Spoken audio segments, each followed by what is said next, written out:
Okay, so exercise 4.8. Here G is a group and G is the Cartesian product of two groups H and K. And N is a normal subgroup of H and L is a normal subgroup of K. Then we have to prove that this Cartesian product of N and L is a normal subgroup of G. Now one thing is immediately clear, that since N is a subset of H and L is a subset of K, so this Cartesian product is a subset of G. So it makes sense to ask whether this will be a subgroup of G, and going one step further we can ask whether this is a normal subgroup of G, and the answers to those questions are yes. And also additionally it is being asked, is every normal subgroup of G of this form? That is, if you consider any normal subgroup of G, will it appear like this as a product or as a Cartesian product of two normal subgroups, the first one a normal subgroup of H and the second one a normal subgroup of K? So let's first prove that this is a normal subgroup of G, and this one we will see afterwards. Okay, so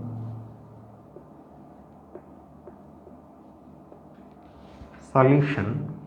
The first thing in attempting to prove that this is the normal subgroup of G is to see that this is a non-empty subset of G, and that non-emptiness can be demonstrated like this.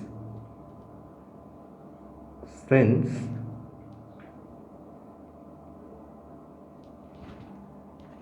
EH belongs to N and EK belongs to L,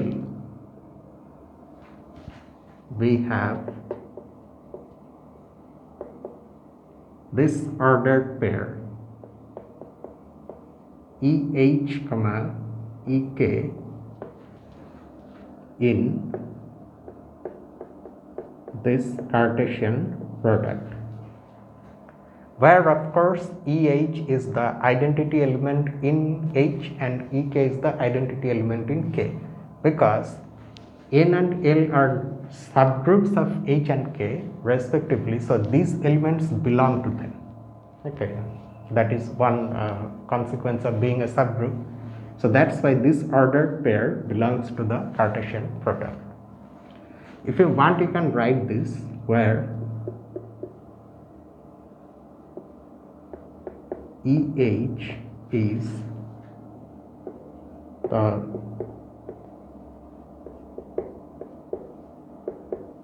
identity element of H and EK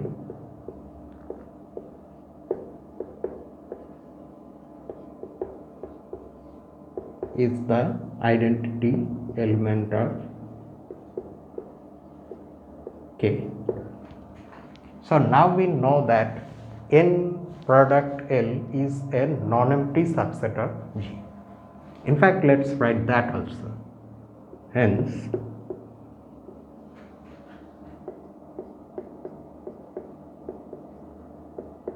this is a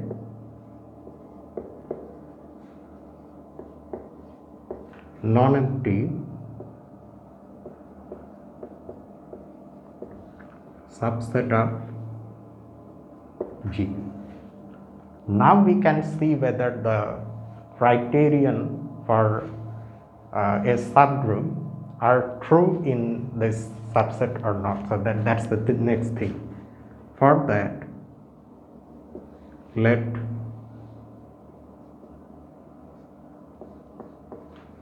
N, L and N prime, L prime be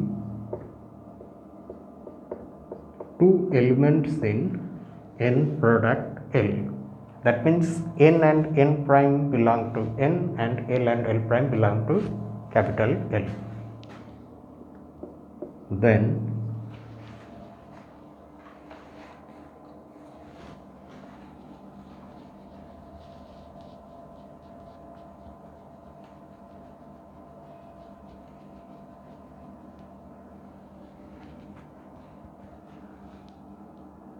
n and n prime belong to n and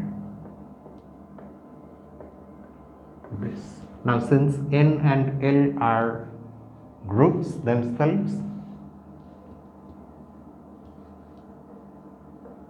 so this product will belong to n and this product will belong to L, and hence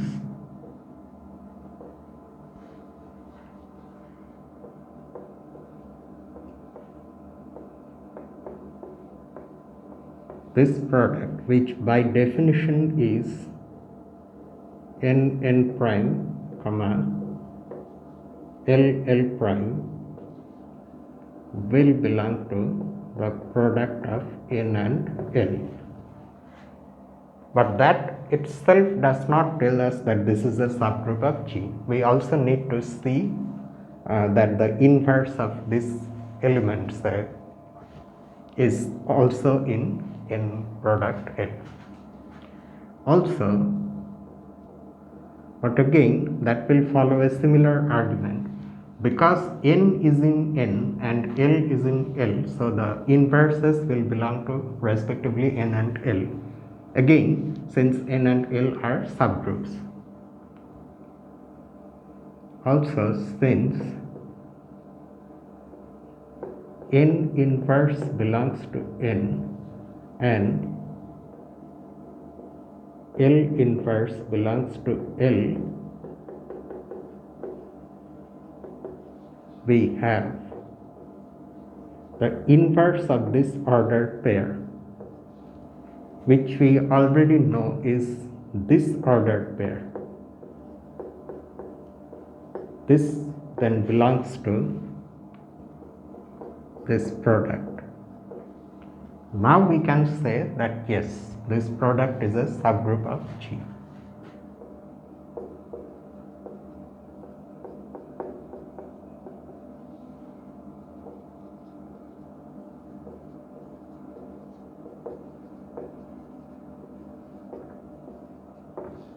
The next thing to check is its normality in G.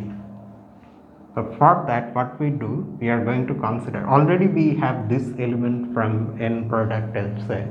So we take another element, any element from G.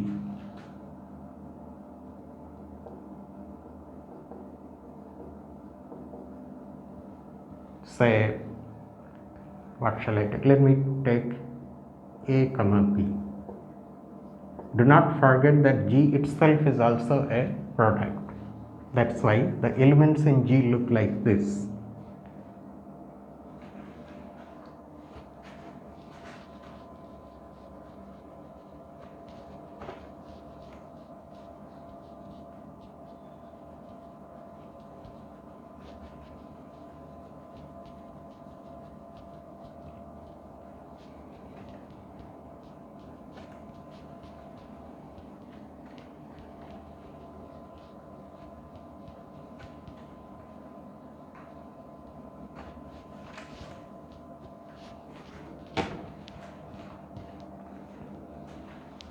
But what are the groups originally whose product is G? H and K.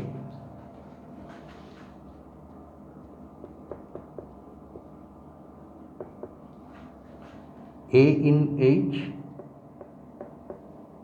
and B in K. Now you use the fact that N is normal in H and L is normal in K.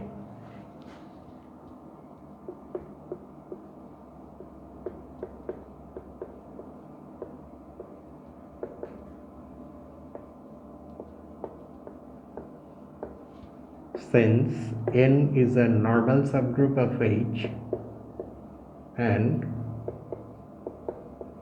L is a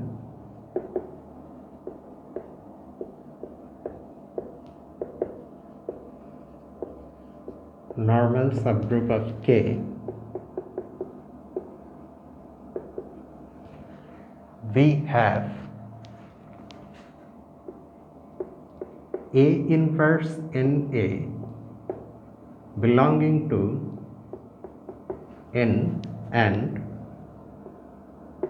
P inverse LB belonging to L.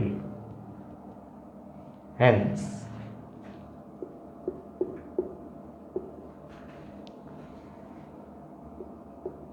A comma B inverse N comma L times A comma B.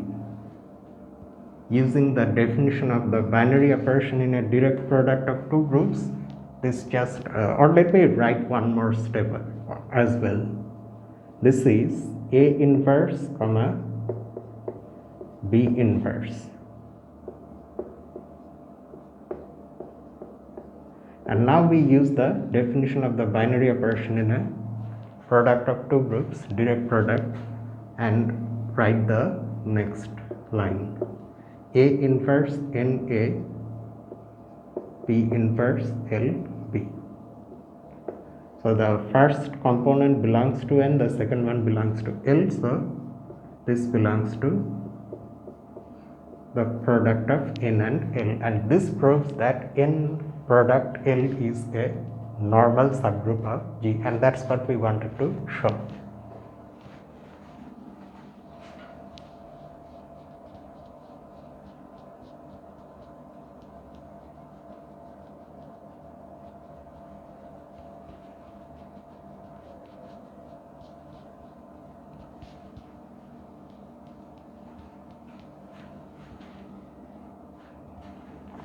Hence,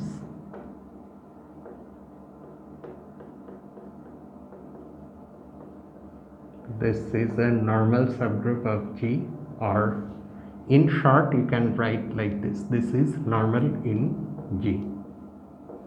And the next part of the exercise asks us to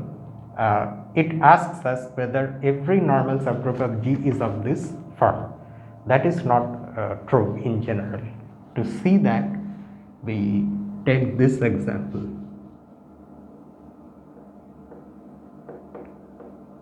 Consider G to be the Cartesian product of the additive group, two copies of the additive group of integers, where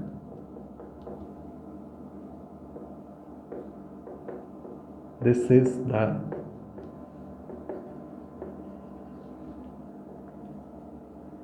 group of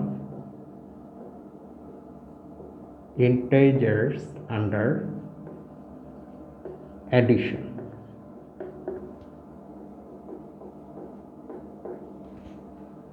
In it, you consider this set. Let me call it, say, M. It is the set of all diagonal elements in this product, which means which is also sometimes this set I am going to write now. This set itself is sometimes also called the diagonal for obvious reasons.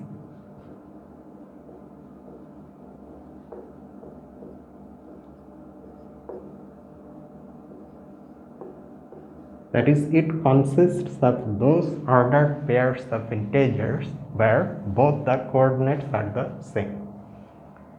So if you draw this set in the plane, in the Cartesian plane, then this will represent the diagonal.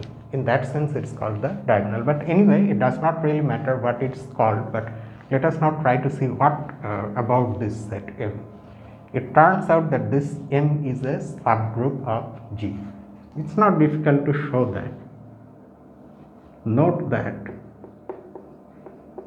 and in trying to show that a subset is a subgroup, the first thing again you have to see that the subset is non-empty. But non-emptiness here is obvious, so I am not even going to mention that.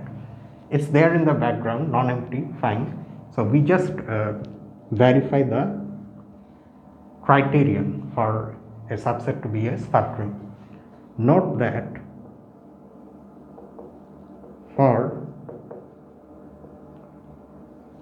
any two elements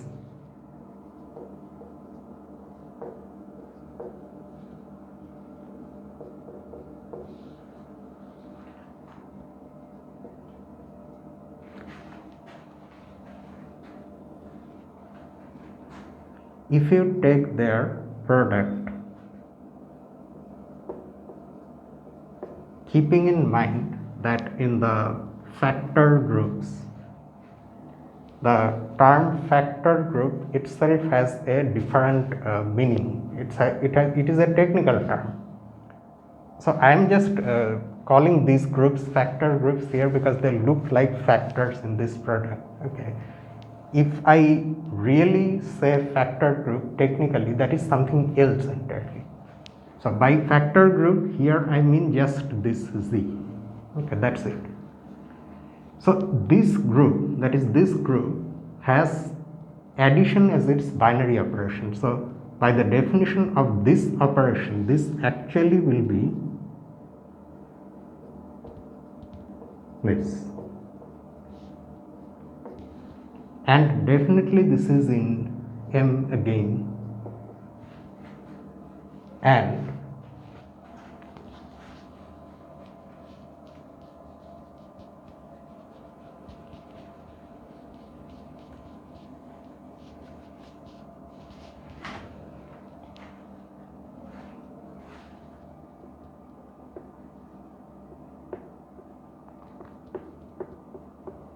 the inverse in this case is again of course A inverse comma A inverse, but since our operation is addition, so A inverse is minus A, but this again is in M. Hence M is a subgroup of G. Now you can clearly see that both the groups which actually are the same, that is an abelian group. So G is also abelian, and because of that abelianness, M is not just a subgroup but it's a normal subgroup in G. Since G is abelian, is the author writing capital A for abelian or small a for abelian? I forgot. Let me just write capital A.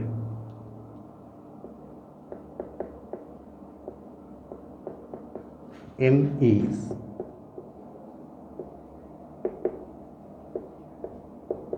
normal in G.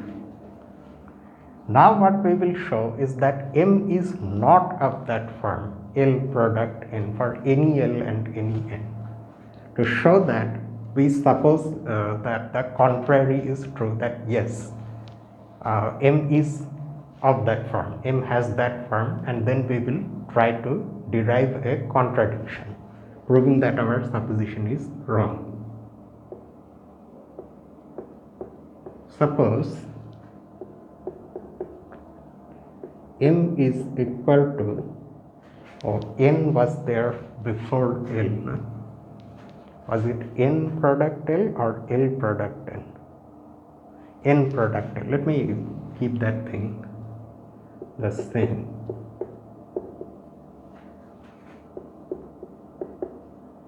For some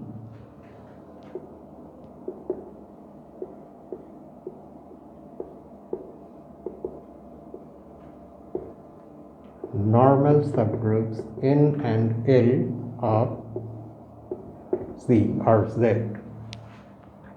In this case, because both the groups are the same, so both of these are normal subgroups of this. You note one more thing, that you need not in fact even write that they are normal. This is because the group is abelian, so every subgroup will be automatically normal. Okay, now what can go wrong from this supposition? Let's see. Since both of these elements obviously belong to M, because that's how M, that's what M is, right? The elements look like that. They have both the coordinates same. So as a result, they belong to this product as well.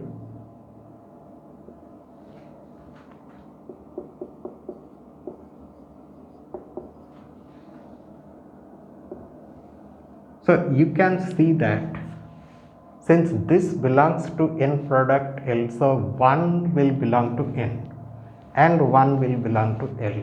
Similarly, this is in N product L, so 2 will belong to both N and L. So 1 and 2 both will belong to both N and L. So we have this and this.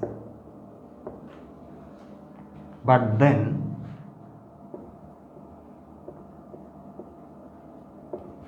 if that is the case, then you can take 1 from N and 2 from L and conclude that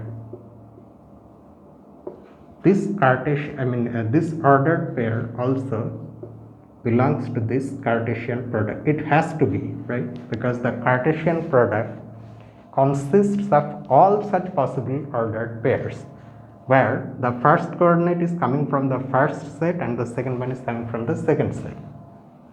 But this is M, and this is obviously a contradiction because M does not have such elements where we have different coordinates.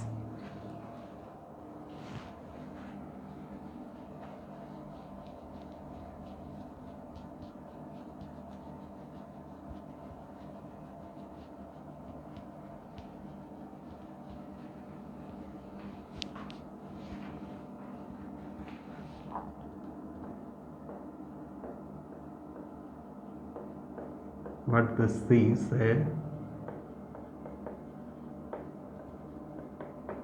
contradiction. So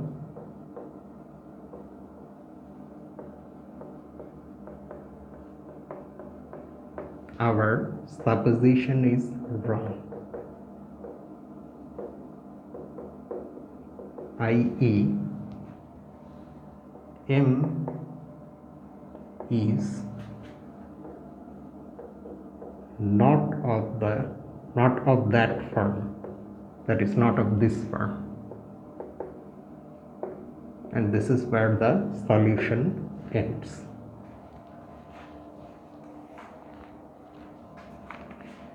Then the next one.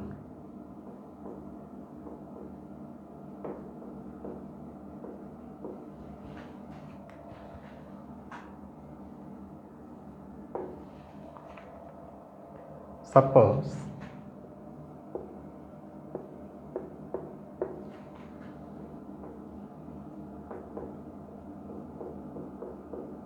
that H is a subgroup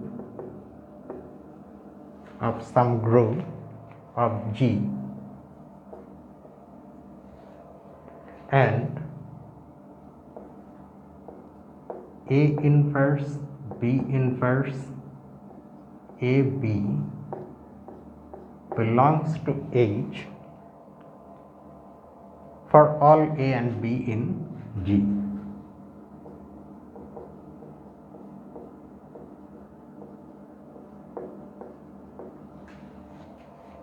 Show that H is normal.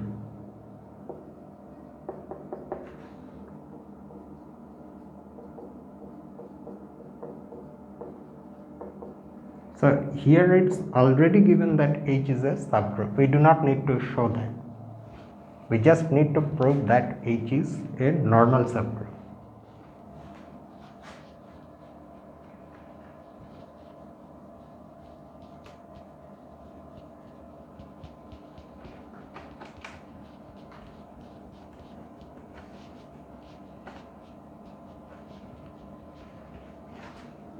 So we go for the condition for the criterion for normality. For that, we choose one element from H and one element from G. Let H belong to H and G belong to G. To prove that H is normal in G, our aim is to show that G inverse HG is in capital H. But the condition, the hypothesis that is given is this: for any two elements A and B in G, A inverse B inverse AB is in H always, regardless of what these two elements are. Now you can see that this H and G are both in G. H is actually in H, but since capital H itself is a subgroup of G, so this small h is ultimately in G. So we can take G and H in place of A and B and write this using this hypothesis. H inverse G inverse HG belongs to H because this element has this form.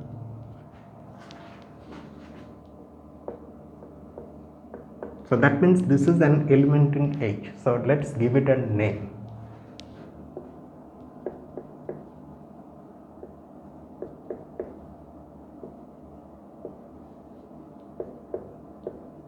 Let me call this H prime, where H prime is in H. Then, or this implies, now if you multiply on both sides by H from the left side, then H and H inverse give us identity, so that vanishes and we are left with G inverse HG on the left side, and on the right side we have H prime, that is we have this.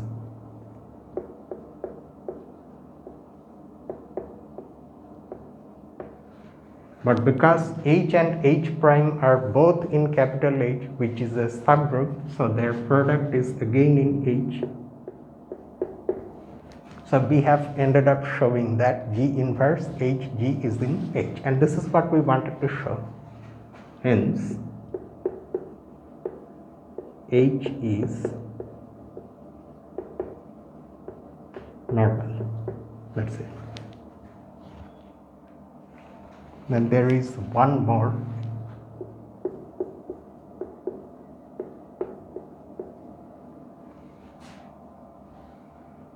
This is the 10th one. Let H and K be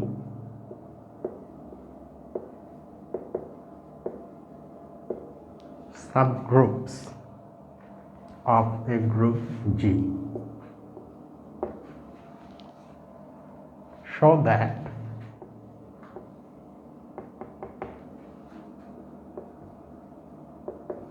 their product HK is a subgroup if and only if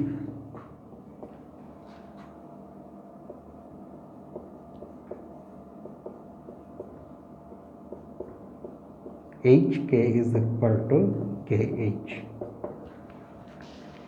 Now you can go to the theory part of this section, that is before these exercises, whatever results you have, there you see one result which proves this same thing. Well, not exactly this same thing, but what it proves is that if H and K are two subgroups of G where one of them is normal, then the product is a subgroup. In this case, however, we do not have anything about normality, but rather we just have two subgroups and their product is a subgroup if and only this condition is satisfied. So this in a sense is more general than that one what you have in the text.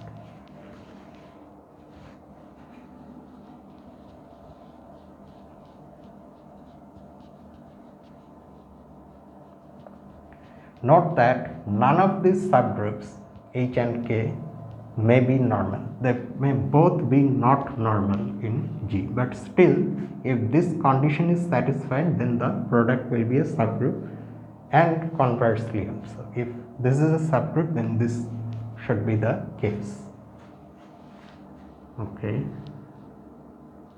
So let's start the solution. That means we have to prove two things. If this is true, then this is true, and the converse to that. So let's start off by assuming this and proving that HK is a subgroup. Let's do that first.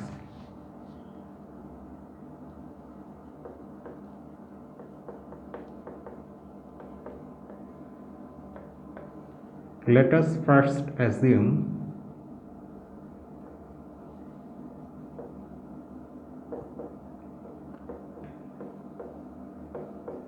that HK is equal to KH. We want to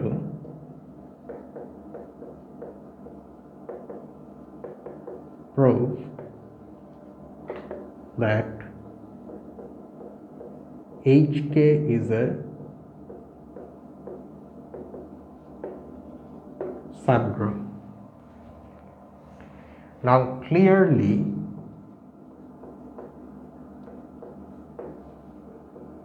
the identity element of G, which is E, can be written like this, and since E belongs to both H as well as K, so it belongs to HK. So that HK is non-empty. So here we are again making sure before going for the criterion for subgroup that the subset we are working with is actually a non-empty subset of G. Okay. Now let X and Y be two elements in HK. Then X will be of this form, say HK, and Y will also be of that form, say H prime, K prime. We haven't used these symbols anywhere else, no? Okay. Where H and H prime belong to H, and K and K prime belong to K.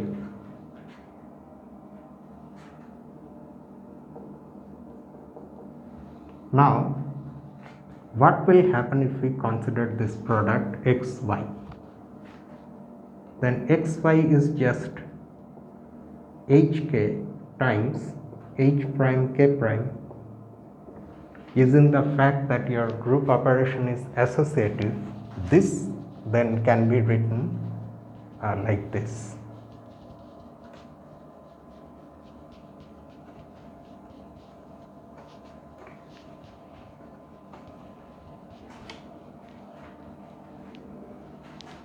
So here what we do, we keep the first H separately and we club these two together, K and H prime.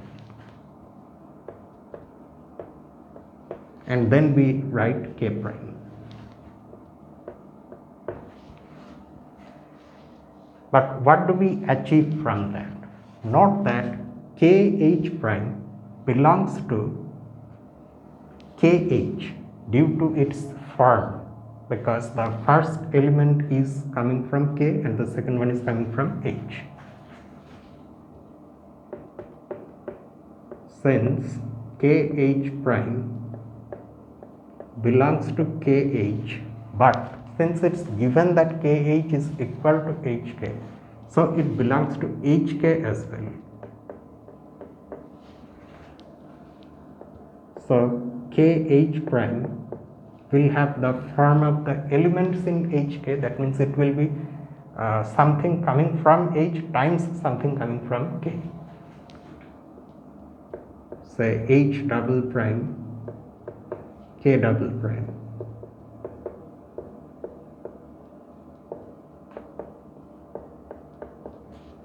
For some h element h double prime in h and some k double prime in k. Then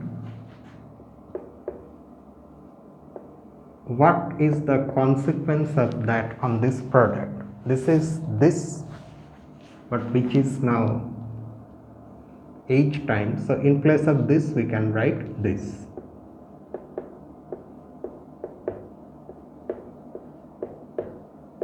And then again regrouping the elements, the product becomes this.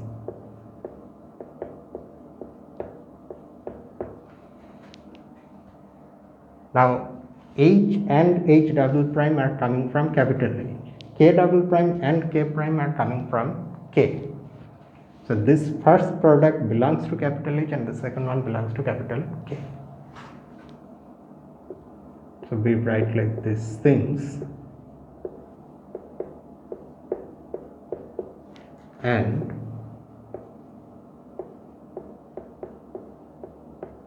this belongs to K. We thus have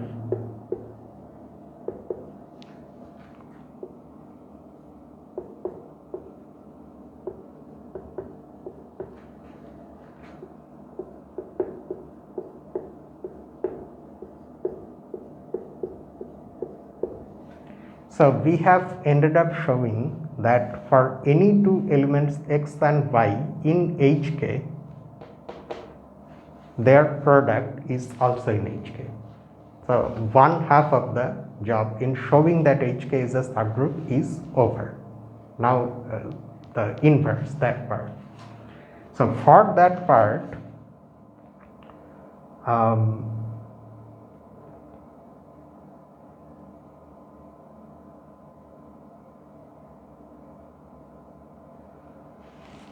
yeah, this thing gets so confusing so quickly.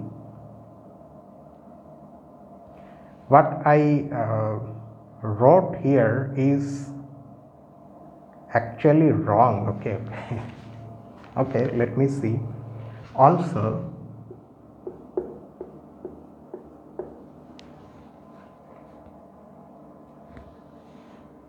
x inverse. Okay, now what happens to x inverse? X inverse is just the inverse of hk, but we already know how to calculate this inverse in any group. We take the inverses of the individual elements, but we change the order.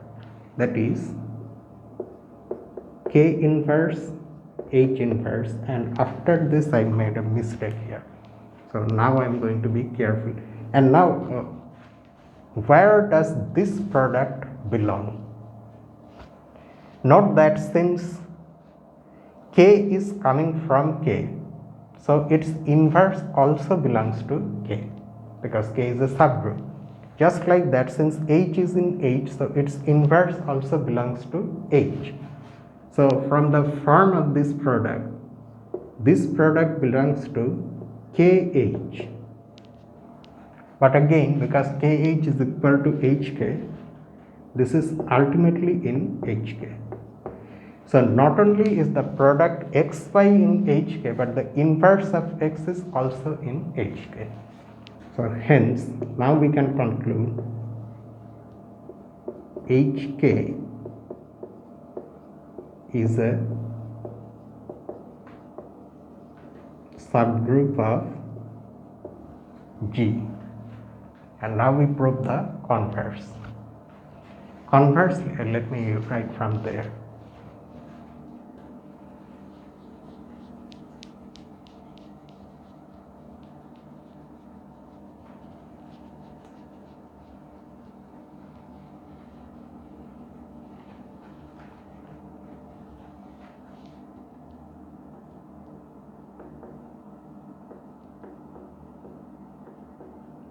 Conversely, let Hk be a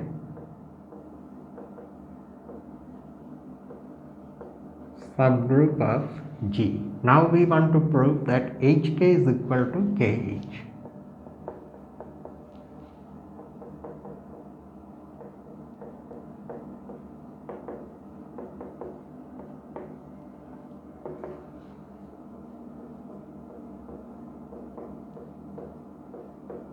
So that just simply requires us to show that each one of them is a subset of the other. Okay, for that, let us take any element, say A belongs to, let A belong to H and B belong to K. Okay, then A inverse belongs to H and B inverse belongs to K because H and K are subgroup. Let me first see what I am going to write will give me something useful or not, which will mean that A inverse, B inverse, or should I take B inverse, A inverse? It does not really matter though. Let me see here quickly. Because again, whatever I have done here, I think after this I just simply messed things up. So I have to figure out here itself. A inverse belongs to H and B inverse belongs to K. From this, what do I get? I get this. A inverse, B inverse belongs to Hk obviously, but what is A inverse, B inverse? It is also the inverse of BA. And what can I conclude from this? The hypothesis now I have is that Hk is a subgroup. So if the inverse of BA belongs to Hk, then BA would belong to Hk. And that would allow me to conclude that Kh is a subset of Hk. Okay. Okay, so let's go accordingly.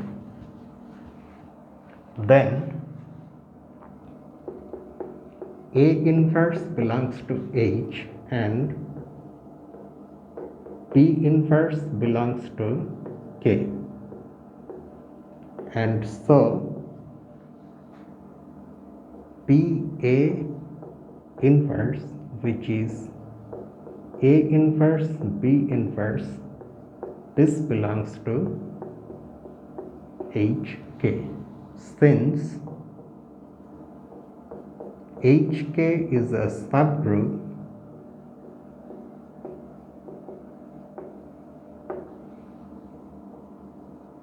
this implies BA also belongs to Hk. Hence,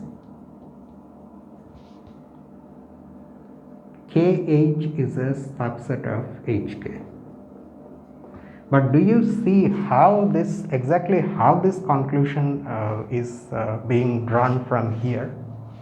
That is because how would a general element in Kh look like? An element in K times an element in H. Let those elements be B and A. So a general element in Kh looks like BA. And then ideally I should have written that first, but anyway, you understand. And we have shown that that general element BA from Kh now also belongs to Hk. So that is why Kh is a subset of Hk. Now we have to prove that the reverse inclusion is also true.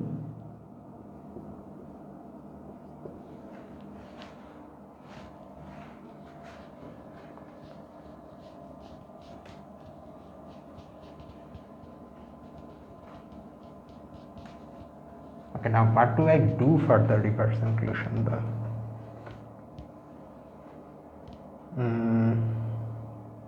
Do I get anything useful from here? For the reverse inclusion, let me just start by taking any element from hk and then show that it belongs to kh. So then I should not write also. I should then write let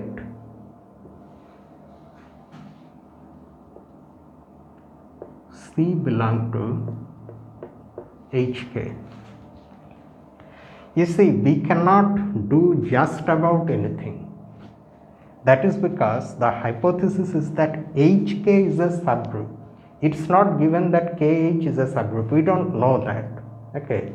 So, in showing this containment or this inclusion, you apply one strategy, and in showing the reverse inclusion, you apply another strategy. Because now you see, we have started the reverse inclusion by considering any element in hk. But now I can immediately use the fact that hk is a subgroup, which was not available to me with kh. We don't know whether kh is a subgroup or not. Since hk is a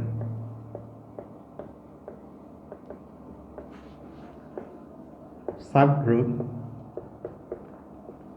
so C inverse belongs to hk.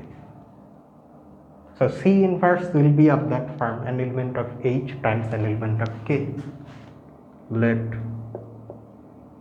C inverse be equal to, say, alpha times beta, where alpha belongs to h and beta belongs to k. Then what will be C? If C inverse is alpha beta, then C will be the inverse of alpha beta.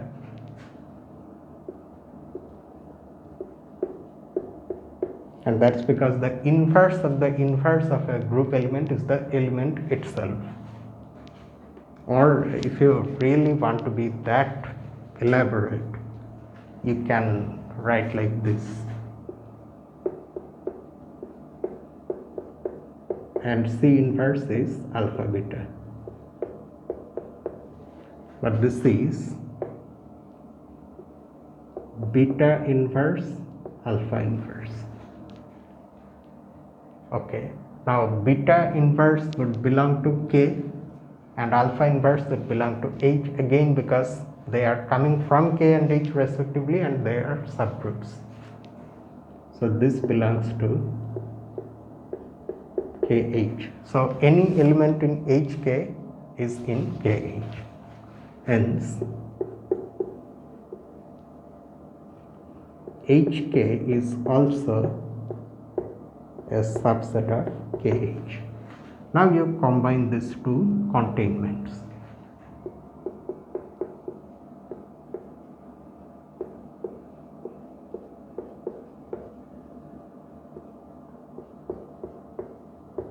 We thus conclude equality. So you see that this is a necessary and sufficient condition for the product to be a subgroup. And now you can see that the order actually does not matter. Although the original group may not be abelian, so order matters, but once you have this condition, then order does not matter in the sense that HK is a subgroup and KH is also a subgroup, and in fact they are the same thing. So here the solution ends, and see its implications for abelian groups. In an abelian group, you will always have this condition true for any two subgroups H and K.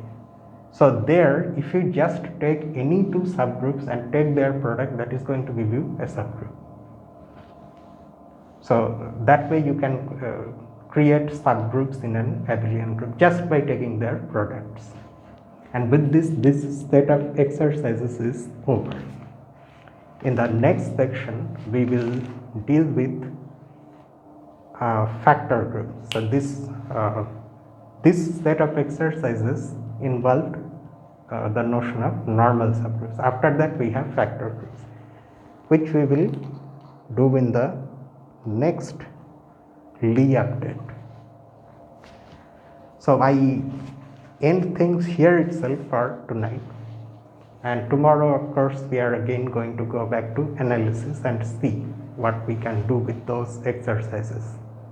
And if we are in a position to again start the section, or maybe we need to solve a few more of the exercises and then we turn to the section.